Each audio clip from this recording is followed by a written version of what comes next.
बच्चों, कैसे आप सभी। दिस इज कृषि दीदी एंड स्वागत करते हैं आप सभी का रैंक प्लस चैनल पे। आज हम लोग डिस्कस करने वाले हैं levels of organisation starting of the animal kingdom. जैसे हम लोग शुरुआत करते हैं इस चैप्टर की, हमें बेसिस ऑफ क्लासिफिकेशन पढ़ना होता है। एंड बेसिस ऑफ क्लासिफिकेशन का सबसे मोस्ट इंपॉर्टेंट पैरामीटर, सबसे पहला parameter that we are going to study is levels of organisation. अब इसके बारे में हम लोग 9th स्टैंडर्ड में बेसिक्स तो पढ़ ही लेते हैं, पर ये जानना बहुत जरूरी है कि ये जो लेवल्स ऑफ ऑर्गेनाइजेशन है, हम किस तरीके से इस पैरामीटर को यूज करेंगे for classifying animal kingdom as a whole. अब इस चैप्टर में, दैट इज एनिमल किंगडम में, हम बहुत सारे फाइला डिस्कस करते हैं। अब यहाँ पर मैं आपको थोड़े से फाइला डिस्कस करवाना चाहती हूँ कि कौन कौन से फाइला होते हैं एनिमल किंगडम की हम बात करें तो एनिमल किंगडम बेटा वी ऑलरेडी नो कि देयर आर टू मेनी फाइलास, है ना। अब ये सारे फाइला में किस तरीके से हम अलग अलग करेंगे, डिफरेंशिएट किस तरीके से करेंगे, वो हमें देखना है। सबसे पहले तो फाइलम पॉरीफेरा आता है। ये सब ना लाइन वाइज आपको याद होना चाहिए। अभी मैं जो लिस्ट बना रही हूँ आपके सामने, साथ ही साथ आप मेरे साथ ही ये सारी चीजों को याद करते जाओ, ये पूरी लिस्ट को याद करते जाओ। तो सबसे पहले पॉरीफेरा होता है, उसके बाद में निडेरिया होता है, निडेरिया को सिलेंट्रेटा भी कहते हैं। तीसरा फाइला अपना टीनोफोरा होता है, उसके बाद में प्लैटीहेलमिंथिस, उसके बाद में एस्केलमिंथिस, फिर एनालिडा, फिर आर्थ्रोपोडा, फिर मोलस्का, फिर Echinodermata, Hemichordata and last is Chordata. यहाँ पे मैंने जो लिस्ट बनाई, ये पूरी लिस्ट आपको याद तो होनी चाहिए, पर साथ साथ में इतना पता होना चाहिए कि हेमिकॉर्डेटा तक ये सारे आ जाएंगे। सारे phyla belong to non chordates. ये सारे क्या होते हैं?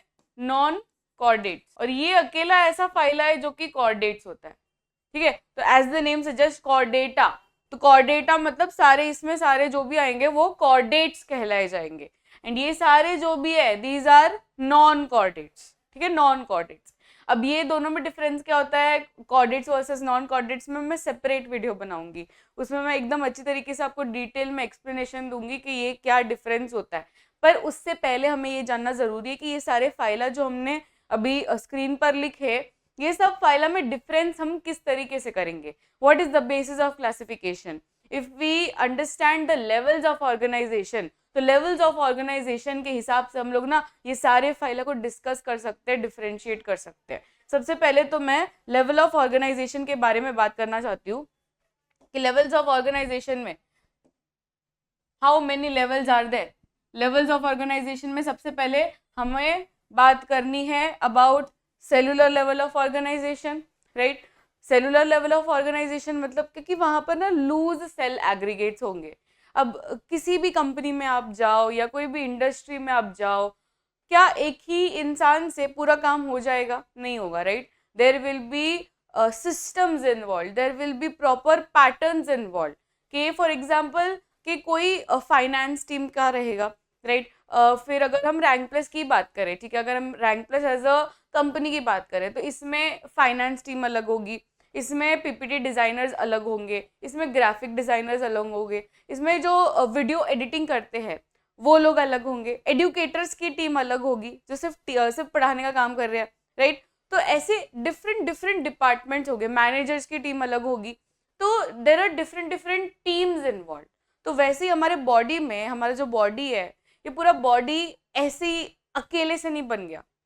ये बॉडी के अंदर बहुत सारे सिस्टम्स इन्वॉल्व है और अचानक से कोई भी चीज डायरेक्टली नहीं बन जाती, बिल्डिंग ब्लॉक से बनता है। तो वही बिल्डिंग ब्लॉक्स हमारे बॉडी के होते हैं cells, right. Basic unit of life, structural unit of life किसे हम कहते हैं? सेल्स को ही कहते हैं ना। तो सेल्यूलर एग्रीगेट्स के फॉर्म में स्टार्टिंग होता है। लूज सेल एग्रीगेट्स हम इसे कहते हैं, लूज सेल एग्रीगेट्स। ये हमारे टेक्स्ट बुक में लाइन दी गई है। टेक्स्ट बुक बहुत इंपॉर्टेंट होती है, NCERT is very very important. फिर आप बोर्ड्स दो या नीट दो, आपको टेक्स्ट बुक करनी ही होती है। टेक्स्ट बुक के बिना कोई निवारण नहीं है उसका। तो लूज सेल एग्रीगेट्स किस में पाया जाता है? नीट में सवाल आया हुआ था, पीवाईक्यू आया हुआ था। तो इसमें आपको लिखना है it is seen in sponges. Sponges मतलब क्या? कौन से फाइला की हम लोग बात कर रहे हैं? हम लोग पॉरीफेरा की बात कर रहे हैं, ठीक है। एग्जाम्पल बेस्ड क्वेश्चंस आते हैं, वेरी वेरी इंपॉर्टेंट। स्पॉन्जेस में पाया जाता है लूज सेल एग्रीगेट्स। उसमें जो लेवल ऑफ ऑर्गेनाइजेशन है आपको क्वेश्चन कैसे आएगा बोर्ड्स में या तो नीट में कि what is the level of organisation in sponges या what is the level of organisation in porifera, phylum porifera. तो आपको पता होना चाहिए कि क्या पूछना चाह रहे हैं, या आपको यही पूछना चाह रहे हैं कि cellular aggregate level of organization, या तो सिर्फ सेलुलर ऑर्गेनाइजेशन होगा ना तो भी इसका आंसर सही होगा। तो first that is the most basic fundamental, जिसे हम एकदम बेसिक लेवल ऑफ ऑर्गेनाइजेशन कहते हैं ना, that is cellular level of organization. इससे बेसिक कोई सिस्टम नहीं रहती है। तो सबसे पहले स्टार्टिंग होता है with cellular level of organisation. अब ये सारे सेल्स एक साथ आए, अब इसमें ना डिवीजन ऑफ लेबर देखा गया। इसमें कोई ऐसा division of labour as such system नहीं थी, सब एक साथ आ रहे थे और एक ही साथ काम कर रहे थे। पर there was a division of labour required कि देर आर डिफरेंट फंक्शंस। अभी किसी का डाइजेस्टिव फंक्शन रहेगा, किसी का रेस्पिरेटरी फंक्शन रहेगा, किसी का रिप्रोडक्टिव फंक्शन रहेगा, राइट। तो डिपेंडिंग ऑन द फंक्शन क्यों ना हम इस तरीके से डिजाइन करें कि वो फंक्शन के लिए वही particular cells, group of cells involve रहेंगे। अब ऐसा सिस्टम कब काम में आएगा जब बॉडी ही इतना एडवांस ना हो, बॉडी ही एकदम प्रिमिटिव लेवल का हो, ज्यादा उसमें फंक्शंस ही नहीं हो रहे, समझ रहे हो। तो उसमें ये सिस्टम चल जाएगा।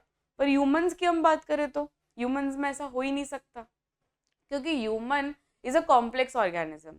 उसमें आपको बहुत सारे फंक्शंस परफॉर्म करने हैं, बहुत सारे सिस्टम्स इन्वॉल्व है। तो वैसे सिस्टम में जहाँ पर ऑर्गेनिज्म ही कॉम्प्लेक्स है तो वहाँ पर बहुत सारे सिस्टम्स इन्वॉल्व रहेंगे, बहुत सारे फंक्शंस इन्वॉल्व रहेंगे, बहुत सारे ऑर्गन्स इन्वॉल्व रहेंगे। एंड इसलिए there was a need of a tissue development. तो यहाँ तक सिर्फ सेल्स की बात हो रही है। जब सेल्स एक साथ आते हैं, एक कॉमन फंक्शन परफॉर्म करते हैं, एक कॉमन ओरिजिन से आए हुए रहते हैं, उसको हम कहते हैं टिश्यू, राइट। तो सेकंड अपना रहेगा बेटा tissue. Tissue level of organisation में थोड़ा सा एडवांसमेंट रहेगा। यहाँ पर डिवीजन ऑफ लेबर आपको देखने को मिलेगा। And this is seen, example याद होना चाहिए आपको। This is seen in where, आपको निडेरिया में देखने को मिल जाएगा। That is the second phyla. सभी को फाइला का लिस्ट याद है ना। तो फर्स्ट हमने लिखा था पॉरीफेरा, सेकेंड हमने क्या लिखा था निडेरिया या तो सिलेंट्रिटा, और थर्ड हमने लिखा था टीनोफोरा। तो ये दो फाइला में आपको टिश्यू लेवल ऑफ ऑर्गेनाइजेशन देखने को मिलेगा। अब उसके बाद में क्या होगा, उसके बाद में ना ये सारे जो टिश्यूज है वो एक साथ आएंगे और एक ऑर्गन बनाएंगे। फॉर एग्जाम्पल मैं आपको एग्जाम्पल समझाती हूँ। डाइजेस्टिव सिस्टम करना है फॉर एग्जाम्पल, ठीक है। तो उसमें इंटेस्टाइन बनाना है, स्टमक बनाना है, पैनक्रियास बनाना है, तो वो सारे ऑर्गन्स है ना, ये सारे ऑर्गन्स है। वो ऑर्गन्स किससे बनेंगे, वो ऑर्गन्स टिश्यू से बनेंगे। तो वहां पर सारे जो डाइजेस्टिव फंक्शन वाले टिश्यूज रहेंगे वो एक साथ आएंगे। अब दूसरा कोई सिस्टम ले लेते, ये तो मैंने डाइजेस्टिव सिस्टम का एग्जाम्पल लिया। एंड क्योंकि वो डाइजेस्टिव सिस्टम थे तो वहां पर जो भी टिश्यूज थे वो डाइजेस्टिव फंक्शन के थे, वहां पे जो भी ऑर्गन्स थे वो भी वही काम कर रहे थे, that is absorption and secretion, वो सारे काम कर रहे थे। अब दूसरा कोई सिस्टम लेते, फॉर एग्जाम्पल सर्कुलेटरी सिस्टम। तो सर्कुलेटरी सिस्टम या नर्वस सिस्टम, उसमें फंक्शन अलग हो जाएगा। अभी फंक्शन ही अलग है तो टिश्यू भी अलग होंगे। हम क्या डाइजेस्टिव फंक्शन वाले टिश्यू नर्वस सिस्टम में डाल सकते हैं? नहीं डाल सकते। तो यहाँ पर completely there will be a difference in the tissues, there will be a difference in the organs, because system ही दोनों के अलग है ना। तो यहाँ पर जो टिश्यूज रहेंगे वो टिश्यूज डिफरेंट टिश्यूज आएंगे when we are talking about next level of organization, that is organ level of organization. Organ level of organization बेटा, उसमें क्या होगा, जो भी ऑर्गन आपको बनाना है उसके हिसाब से टिश्यू डालेंगे। कि स्टमक बनाना है तो उसमें डाइजेस्टिव फंक्शन वाले टिश्यूज डालेंगे। नर्वस सिस्टम का कोई ऑर्गन बनाना, फॉर एग्जांपल ब्रेन बनाना है, तो ब्रेन में हम लोग डाइजेस्टिव फंक्शन वाले नहीं बना सकते, हमें नर्वस सिस्टम वाले ही सेल्स को या नर्वस सिस्टम वाले ही टिश्यू को यूज करना पड़ेगा। I can not use intestinal tissue for that, I will have to use nervous tissue for that, right। तो इस तरीके से हमें डिफरेंस लाना पड़ेगा in organ level of organisation. And division of labour will be seen here also, क्योंकि यहाँ पर भी एक साथ काम नहीं कर रहे कि डाइजेस्टिव फंक्शन वाला टिश्यू बोल रहा है हाँ मुझे भी दे दो ये रेस्पिरेशन वाला काम, मुझे सर्कुलेशन वाला काम भी दे दो, मुझे नर्वस सिस्टम वाला काम भी दे दो, मुझे रिप्रोडक्शन वाला काम भी दे दो। ऐसा नहीं होता। डिवीजन ऑफ लेबर, आपने काम को डेलीगेट कर दिया, बांट दिया कि तुझे इतना ही काम करना है। सर्कुलेटरी सिस्टम वाले जो भी टिश्यूज रहेंगे वो उतना ही काम करेंगे, नर्वस सिस्टम वाले उतना ही काम करेंगे। आपको समझ रहे थे, यहाँ पर डिविजन ऑफ लेबर देखा गया है and that is seen in organ level of organization, जो कि सबसे पहले देखा गया था। इसके ऊपर नीट में सवाल आया हुआ था एंड बोर्ड्स में भी सवाल आया हुआ था कि सबसे पहले organ level of organisation is seen in which phyla. तो आप क्या बोलोगे? It is seen in platyhelminthes. Platyhelminthes मतलब क्या? चपटे वर्म्स, फ्लैट वर्म्स। तो फ्लैट वर्म्स में सबसे पहले देखा गया था ऑर्गन लेवल ऑफ ऑर्गेनाइजेशन। उससे पहले सभी के पास या तो सेलुलर लेवल ऑफ ऑर्गेनाइजेशन था या तो टिश्यू लेवल ऑफ ऑर्गेनाइजेशन था। सबसे पहले किस में देखा गया? प्लैटीहेल्मिन्थिस में देखा गया। And last but not the least is organ system level of organisation. अब ये जो ऑर्गन्स है, ये ऑर्गन्स एक साथ आएंगे ना, ऑर्गन सिस्टम बनाएंगे। इंटेस्टाइन हो गया, स्टमक हो गया, पैनक्रियाज, लिवर, ये सब एक साथ आकर डाइजेस्टिव सिस्टम बनाएंगे, तो ये एक सिस्टम हो गया। फिर अगर ब्रेन है, स्पाइनल कॉर्ड है, नर्व्स है, नर्वस टिश्यू है, वो सब एक साथ आएंगे तो क्या बनाएंगे? नर्वस सिस्टम बनाएंगे। रेस्पिरेटरी सिस्टम बनाना रहेगा तो मैं लंग्स को लेकर आऊंगी, राइट। तो ये सब जो डिफरेंट ऑर्गन्स है वो जब एक साथ आते हैं और एक टीम बनाते हैं, वो टीम का नाम होता है ऑर्गन सिस्टम, है ना। तो organ system level of organization was first seen in next phyla. इसका ही नेक्स्ट फाइला क्या है? एस्केलमेंथिस। तो प्लैटीहेल्मिन्थिस के बाद में जो एस्केलमेंथिस है, ये एस्केलमेंथिस से लेकर पूरा कॉर्डेट्स तक organ system level of organisation ही देखा जाता है। अब मैं आपको वो लिस्ट से ही समझाती हूँ। पोरीफेरा में सेलुलर लेवल ऑफ ऑर्गेनाइजेशन था, निडेरिया एंड टीनोफोरा में टिश्यू लेवल ऑफ ऑर्गेनाइजेशन था, प्लैटीहेल्मिन्थिस में ऑर्गन लेवल ऑफ ऑर्गेनाइजेशन था, सबसे शुरुआती यहाँ से हुई।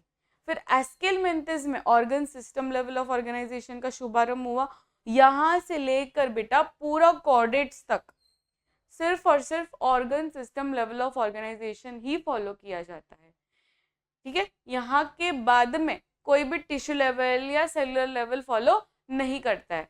This you have to understand. ये अभी रिसेंट नीट में ही क्वेश्चन आया हुआ था 2023 में। हमें लगता है एनिमल किंगडम से बहुत ऐसा भारी सवाल आएंगे, नहीं, ये लेवल्स ऑफ ऑर्गेनाइजेशन से ही कितने सारे सवाल रिपीट है, इसलिए मैंने सेपरेट वीडियो बनाया लेवल्स ऑफ ऑर्गेनाइजेशन के ऊपर, राइट। तो बहुत इंपॉर्टेंट टॉपिक है ये कि एस्केलमेंथिस से लेकर कॉर्डेटा तक ये पूरा क्या रहता है, उसमें organ system level of organization रहता है, ठीक है। So that was it for this video. I hope आप सभी को पूरा लेवल्स ऑफ ऑर्गेनाइजेशन समझ में आ गया। एंड अब हम लोग बात करेंगे, थोड़ा सा मैं आपको इसके बारे में डिटेल्स देना चाहती हूँ रैंक प्लस बैचेस के बारे में। तो रैंक प्लस बैचेस के बारे में ये सारे फीचर्स है जो हम लोग एक्सक्लूसिवली सिर्फ बैच वाले बच्चों को ही पढ़ाने वाले हैं। तो यहाँ पर ना थोड़ा सा एनहांसमेंट हो जाता है, हम लोग यूट्यूब में पूरा एकदम अच्छी तरीके से नहीं पढ़ा पाते because there are certain limitations कि स्टडी मटेरियल देना हो गया, मॉड्यूल्स हो गया, 1-to-1 इंटरेक्शन हो गया, तो ये सारी चीज़ें हम लोग यूट्यूब से नहीं कर पाते। तो ये सब हम लोग बैचेस के थ्रू करवाएंगे और ये सारे कैटेगरीज है जिसमें हम लोग केटर करते हैं। और अगर आपको ज़्यादा डिटेल्स जाननी है तो यहाँ पर व्हाट्सएप नंबर और कॉलिंग नंबर दोनों दिया गया है, आप कॉल कर सारी डिटेल्स जान सकते हो। आपको सिर्फ और सिर्फ कॉल करना है, एकमात्र कॉल करना है, आपको सारी डिटेल सामने से वो बता देंगे, ठीक है। इतना इजी प्रोसेस है। So that was it for this video. I hope आप सभी को समझ में आ गया। अगर कोई भी डाउट हो बेटा, आप मुझे बेझिझक होकर कमेंट में बता सकते हो। I will be there to help you all. और अगर कोई स्पेसिफिक दूसरा कोई टॉपिक हो जिसमें आपको समझ में नहीं आ रहा हो या कोई डाउट हो, तो आप मुझे वो टॉपिक का नाम भी कमेंट्स में बता सकते हो। तो नेक्स्ट वीडियो शायद मैं उसके ऊपर करूँ, ठीक है। तो आप अपनी रिक्वेस्ट डाल सकते हो कमेंट्स में। So that was it for this video. मिलते हैं नेक्स्ट वीडियो में। This is Akrishit signing off. Keep smiling, see you all in the next video. Till then take care, bye everyone.